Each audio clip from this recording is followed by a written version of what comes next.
5 misconceptions and assumptions people have regarding dental school. Stay tuned.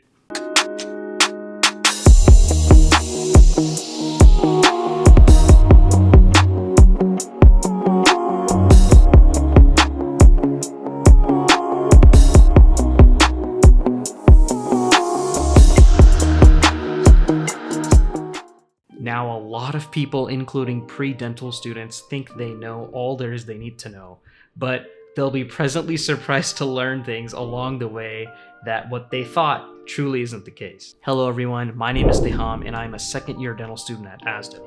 Timestamps for the video are going to be right over here, so feel free to scroll along through any part of the video that you think is going to be most worthwhile to you.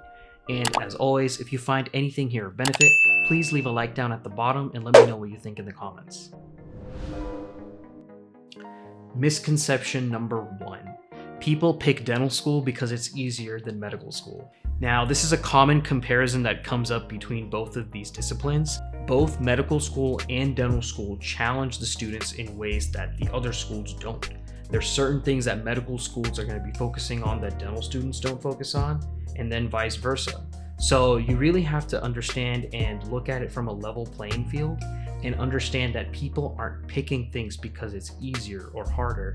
There's just simply certain interests that people have. There's a lot of stories out there with people in medical school, dental school, optometry school, you name it, that midway into the program, they decide it's not for them.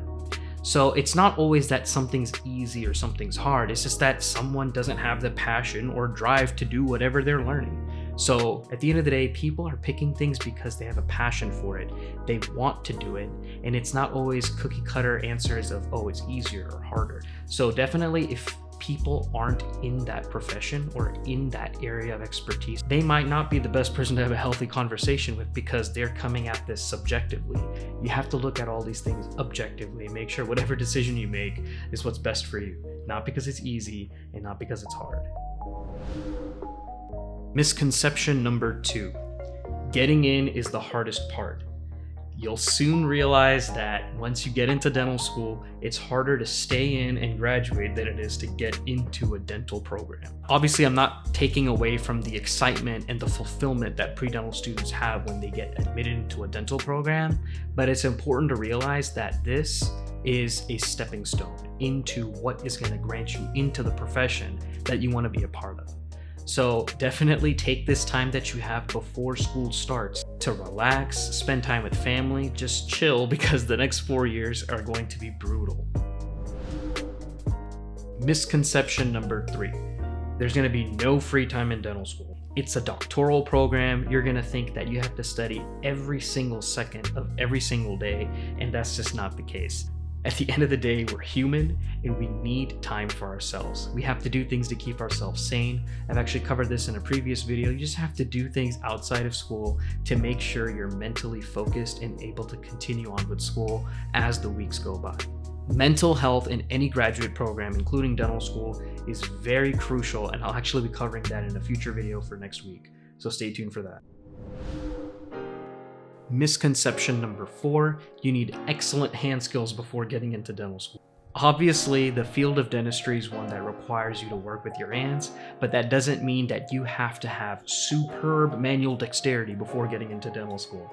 No matter what anybody does before dental school, there's nothing you can do to be 100% prepared for what you're going to be learning in the sim clinic. There's so many common everyday things that you're already involved in that you just didn't know required manual dexterity. Playing instruments, playing sports, cooking, sewing, those are just some examples of everyday things people involve themselves in that require some level of manual dexterity. So there's always something you can come up with regarding manual dexterity that you can put in your application, and it doesn't have to be dental related. That's totally fine. When I was applying to dental school, I actually mentioned how I would repair phones as a side hustle and how that was how I worked with my manual dexterity, and I worked with my hands and I was able to tinker with things. So there's a lot of things out there. Just go ahead and sit down and think about the things that you're involved in every day, and I promise you'll come up with more than 3 things.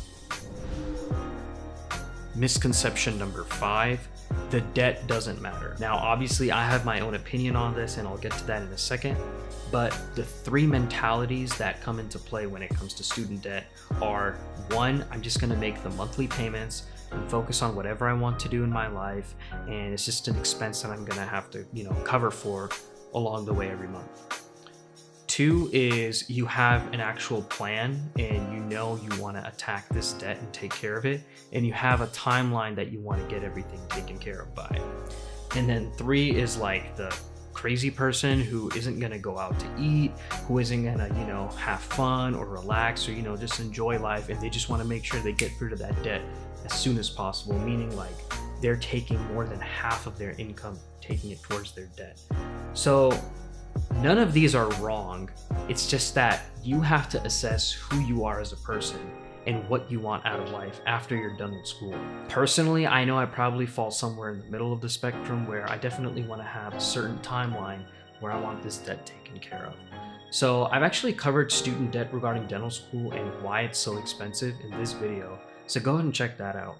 If you're about to start dental school, go ahead and check out this video where I go over what you can expect from your D1 year and how the curriculum is changing across the nation because of the new boards. Anyways, that's the end of this video. I hope you guys were able to take away something from it. Stay tuned for next week where I'll go over mental health in dental school and why it's important to be on top of things even outside of school.